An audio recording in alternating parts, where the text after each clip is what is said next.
উফ, কলকাতায় যা গরম পড়েছে এখনো বর্ষাকাল বলে মনেই হচ্ছে না। এখন মনে হচ্ছে গরমকালেই আমরা রয়েছি।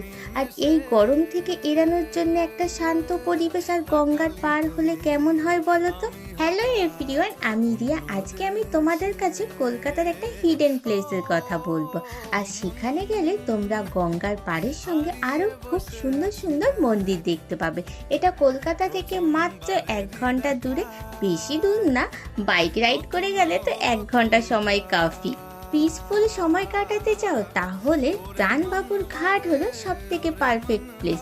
আর এই ত্রাণবাবুর ঘাট আছে পানিহাটিতে।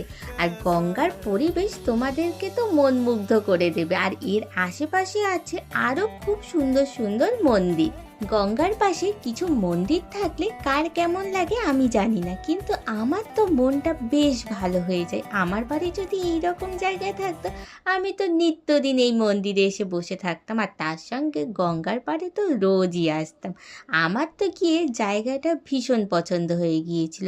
আর এই গঙ্গার পাড়ে ছিল 3টে শিব মন্দির আর একটা ছিল বিশাল বড় মন্দির। সেখানে গিয়ে দেখলাম রামকৃষ্ণ আর সারদা দেবীর পুজো করছে।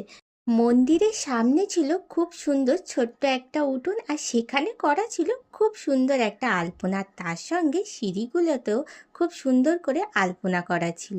যারা শান্ত আর নিরিবিলি পরিবেশ পছন্দ করো তারা চলে যাও ত্রাণবাবুর ঘাটে। টাটা।